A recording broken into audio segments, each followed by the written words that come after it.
What happened to social etiquette and manners? Hold on. Breathe in, breathe out.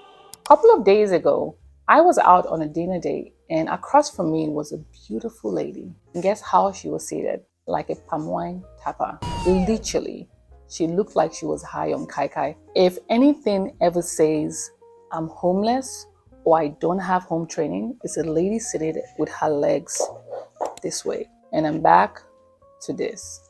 It doesn't take you $1 more for you to sit as a proper lady. While I was talking, I literally spent half my time on that table staring at her. Pretty hair, nice, beautiful face, skin. But what I took away from that encounter was a lot of guys were going around talking to ladies around her. And I'm sure she went back home that day wondering if there was something wrong with her. There's nothing unattractive on a lady than bad posture. Bad posture tells you I'm not confident, I probably don't know my worth. Have you ever seen a lady walk into a room and all you could think about is how she looks like a queen? Not the way she looks facially, but the way she walks into a room. Have you ever gone to a mall or a shopping complex waiting on an elevator? While you're there, you have little kids hit you pass without I'm sorry or hold on. Mannerism. A lot of times when we're talking to our friends, in between conversations, you have them on their phone going, 2 minutes later, and they go, oh no, go on, I'm listening. Darling, that's like you already clocked out. Now, what is more unattractive on a person than you're speaking to this person without an eye contact, without proper response to your conversation? No, go on. That signals authority. Have you ever had a conversation with someone and they're literally right here? If you're closer than one hand length away from me, you're in my personal space. Nobody wants to get baptized with your saliva or whatever waste product is coming out from your mouth or smell the last food you ate. Social etiquette is more like your habits, how you respect the next person beside you, how you communicate, and your mannerism. Dressed how you want to be addressed. I will never forget the first time Ethan and I moved to California and I was going to the market after dropping Ethan off. I didn't see any reason why I should glam up or, have a nice dress. I just dropped Ethan off. And the question they asked Ethan was, is that your nanny? At first, I thought about it as an insult. But when I remembered what I was wearing at my presentation, there's no reason why anyone should be stereotyping me or be abusive or feel offended. I myself feeling offended. There's every reason I should be. But have you ever gone to a restaurant, an upscale restaurant, and find someone wearing a hoodie or wearing shorts or wearing slippers? You will never get that booking. Few times we've actually gone out and would see folks who are properly dressed. And tip number one, even as a guy, no face hat in an upscale restaurant. And the waiter will politely tell you, I'm sorry, sir, but we're fully booked. No, uncle. It's not because the reservation was actually cancelled. It's because of the way you were dressed. There were a few times also that I have walked into a restaurant without a reservation, but because of my presentation, of course, I was given a seat. Your presentation matters a lot. Story time. This deserves a sip. California 2017. Ethan was in first grade and moving from Texas, we were trying to get Ethan to have play dates with his friends, get invited to birthday parties. The usual thing you do in the US is you send an email or a letter to the parents. And we were wondering why 2 months in, nobody ever invited Ethan to those birthday parties or play dates. But Ethan always came back home telling me, Mama, my friends talked about having a play date and they did invite me. Fortunately and unfortunately for a mom, let's say her name is Naomi, just for this. Ethan and I, every Sunday we have a brunch. It's a way of us to bond. And while I was passing through, I said, you know what? Let me drop my Hermes bag to get cleaned up. And on the queue, I had a lady tap me and say, hi. You're Ethan's mom, right? I said, yes. Your son is Ethan also, and that is Ethan. I said, oh, I've been meaning to invite you for a birthday party 2 weeks ago.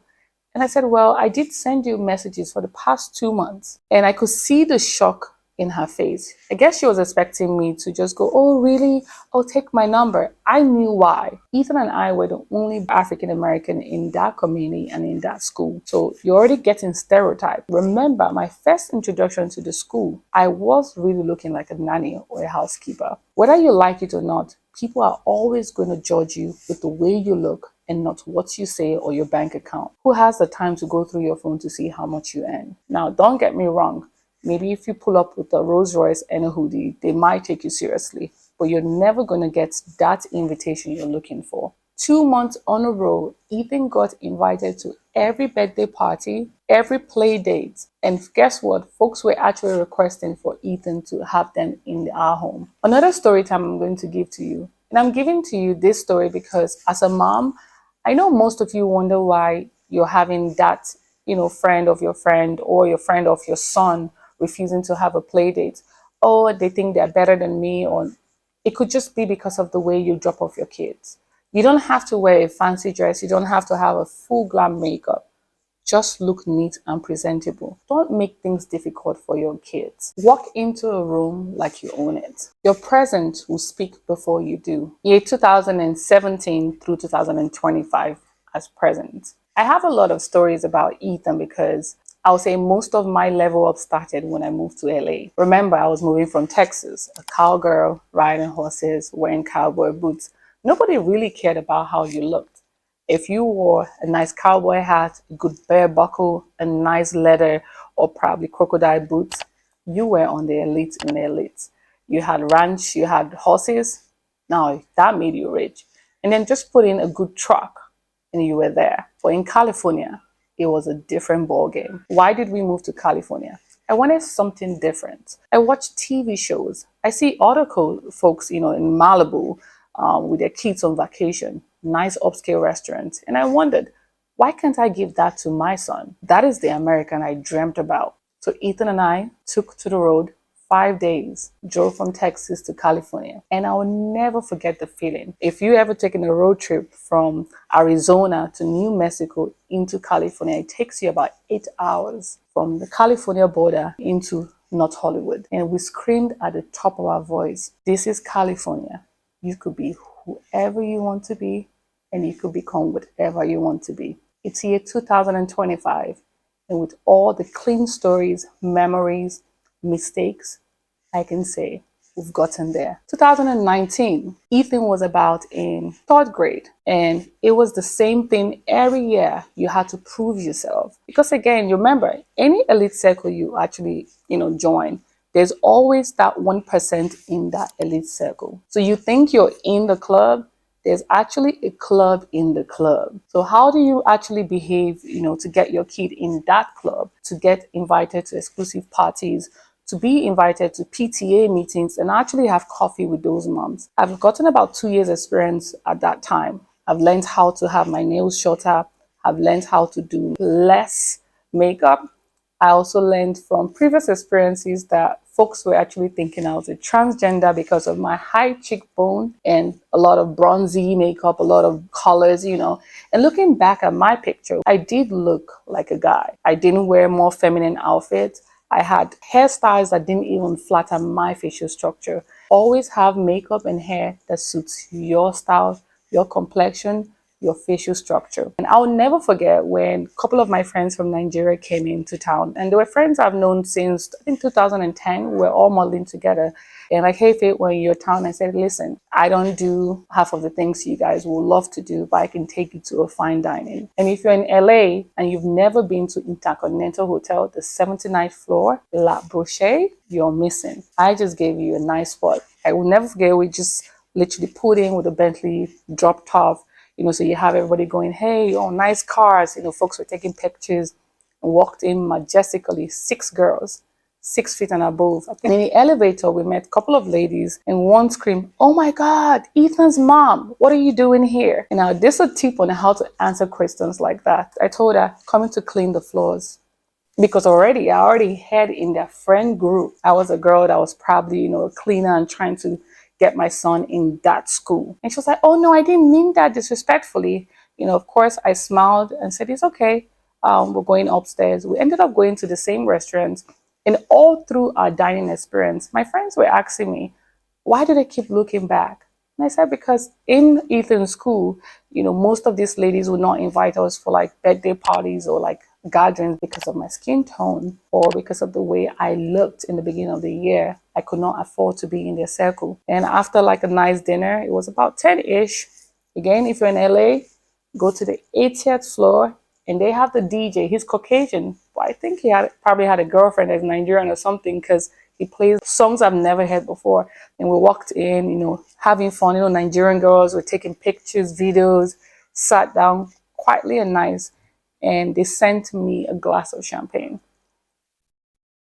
Of course, guess what I did? I sent them a huge bottle of Dom Perignon, child. And by the time they were leaving, they were all drunk.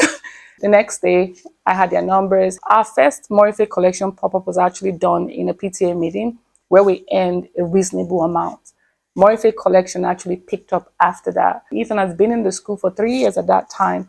I never knew they had like a PTA where ladies will come together with their different businesses. We invite, their communities, to buy and sell stuff. I honestly wish there was a handbook that would have prevented me from making a lot of these mistakes. But looking back, without these mistakes, without these cleansed moments of memories, I don't think I'll be the fate I am today. Someone once told me, your story is beautiful because of these experiences. Imagine watching your favorite movie and that one scene, or probably your favorite actor or actress, wasn't the character they had on there. You probably change your mind about your preference to that movie or to that book. So I would say thank you to those ladies for teaching me, for helping me refine properly. Thank you.